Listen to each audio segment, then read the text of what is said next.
Saya Hodijah Makarim.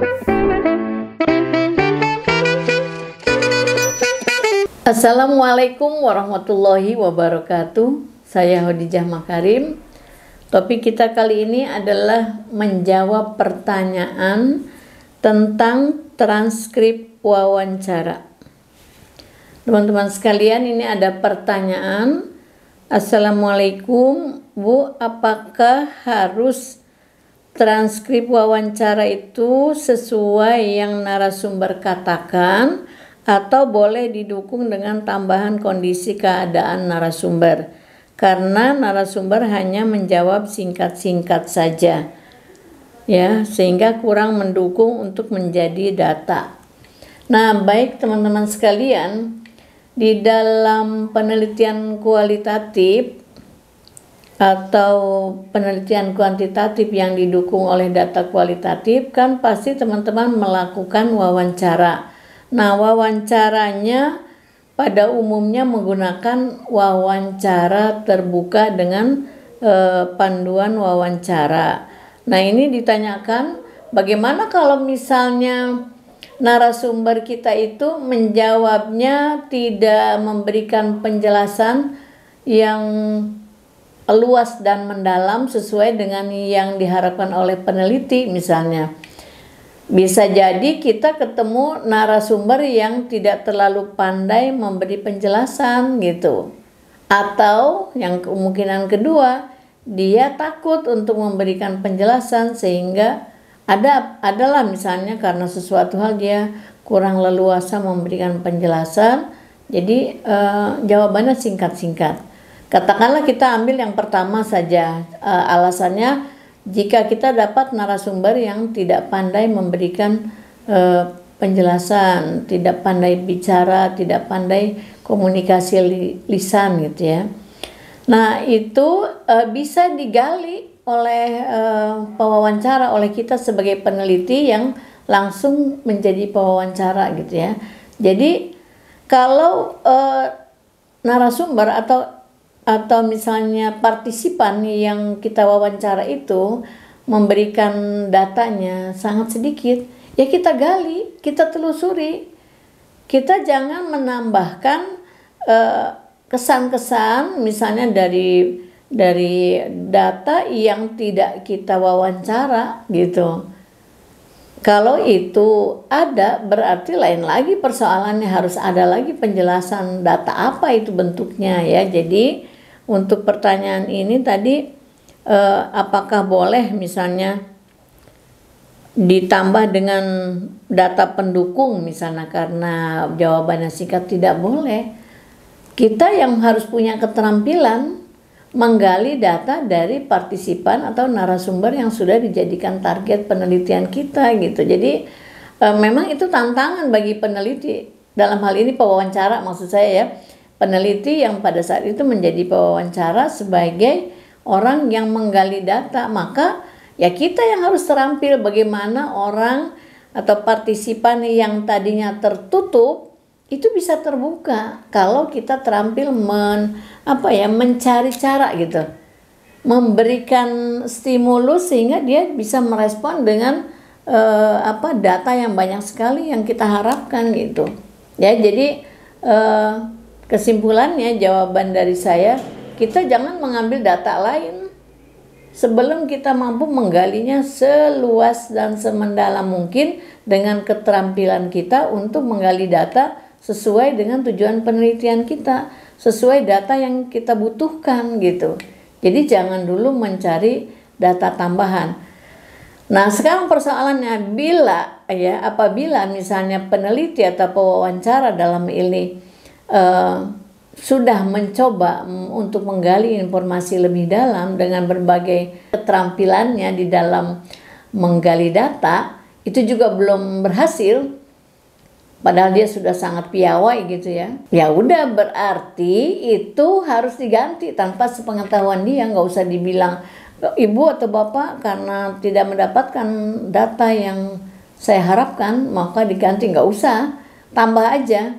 Makanya mahasiswa biasanya itu akan melebihkan responden. Misalnya misalnya di dalam penelitian kualitatif kan responden tidak terlalu banyak, katakanlah misalnya kita butuh 15 responden ya yang disebut partisipan kalau dalam penelitian kualitatif itu biasanya kita pakai 20 gitu ya atau 18 gitu. Untuk jaga-jaga tadi ada partisipan yang tidak mampu memberikan data yang sesuai kebutuhan peneliti gitu ya. Jadi saran saya yang diharapkan tadi supaya datanya itu sesuai, itu lebih baik lakukan 2 cara. Yang pertama, tingkatkan keterampilan kita dalam menggali data dari partisipan atau narasumber itu. Yang kedua, kita cari narasumber yang lain yang sesuai kebutuhan penelitian kita. Nanti akan ketemu. Jadi narasumber jumlahnya ditambah aja. Untuk jaga-jaga tadi kalau 15 tambah aja jadi 18 misalnya. Kalau 20 terlalu banyak tambah 18 misalnya ya. Jadi seperti itu jawaban dari saya. Kemudian pertanyaan yang kedua adalah, Bu, saya mahasiswa akhir yang mau mengerjakan skripsi. Saya bingung menentukan teori tentang penerapan prinsip good governance dalam meningkatkan pelayanan publik di desa. Nah, jadi teori yang diminta itu 10 tahun ke belakang ya, yang terbaru. Nah, jadi ini bingung, yang diminta oleh pembimbing itu adalah 10 tahun ke belakang. Kalau menurut saya ini juga masih baik, berarti dosen pembimbingnya kamu masih diizinkan untuk 10 tahun ke belakang.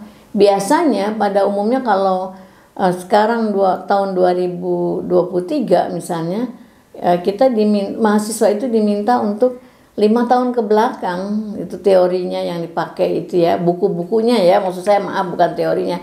Teorinya bisa jadi teori yang sudah ditemukan lama gitu ya, cari yang terbaru, tapi di penulisannya di bukunya itu adalah terbitan 5 tahun terakhir gitu ya. Jadi kalau misalnya ada teori, misalnya contoh ya, psikologi kan itu penemuannya di abad 18, 19 misalnya gitu ya. Tapi kamu nyarinya di buku-buku yang 5 tahun terakhir gitu ya.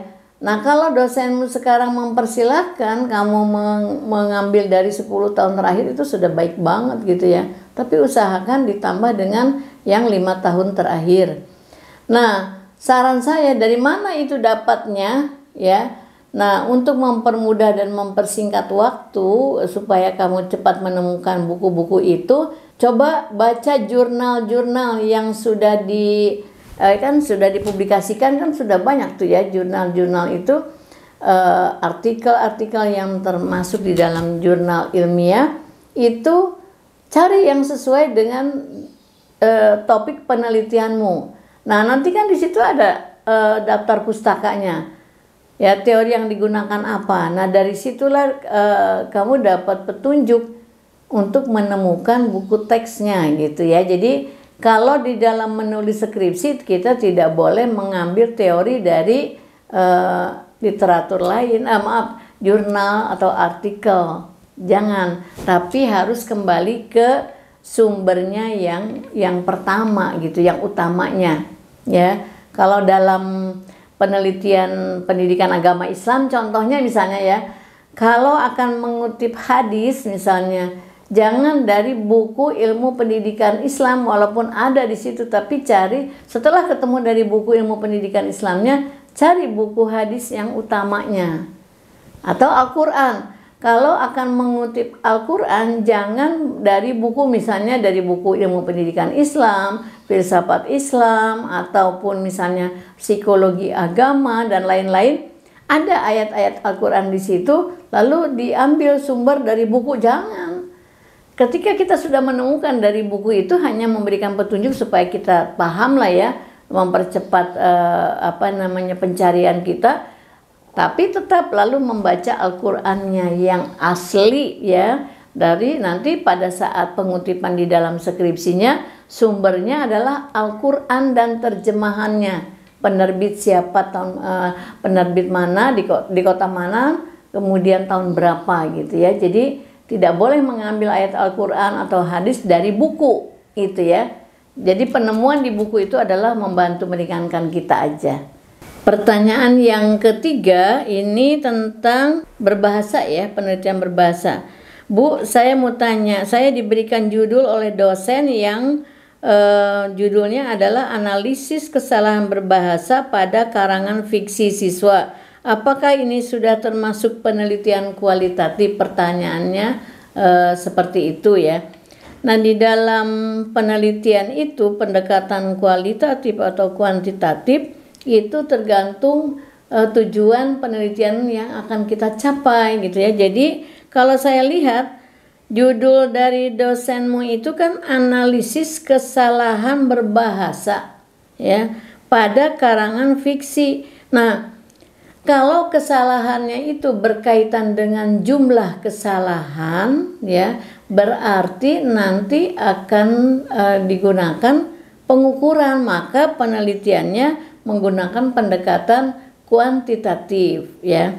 Tetapi kalau analisis kesalahannya dalam kesalahan berbahasa ini bukan mengukur jumlahnya ya, maka misalnya yang diukur adalah selain jumlah itu, kita ukur misalnya tentang kesalahan yang sifatnya kualitas ya, atau penulisan ataupun yang lain-lain ya, itu berarti pada karangan fiksi itu kita teliti dengan pendekatan kualitatif. Jadi apakah akan menggunakan kuantitatif dan kualitatif? Dari judulmu itu dua-duanya bisa. Kita lihat tujuan penelitiannya aja ya. Jadi apakah tujuan penelitiannya nanti akan mengukur ya, mengukur yang kaitannya dengan kuantitas, berarti menggunakan pendekatan kuantitatif.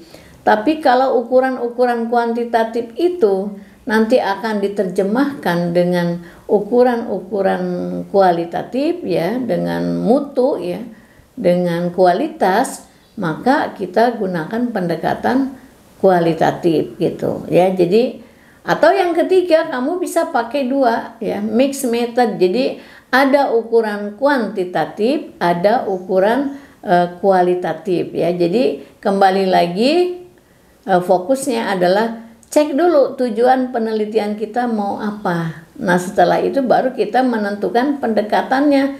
Jangan dibalik ya. Jadi jangan menentukan pendekatan baru tujuan, tapi tujuan penelitiannya dulu ditetapkan, baru kita memilih pendekatannya. Demikian jawaban dari saya, semoga bermanfaat. Assalamualaikum warahmatullahi wabarakatuh.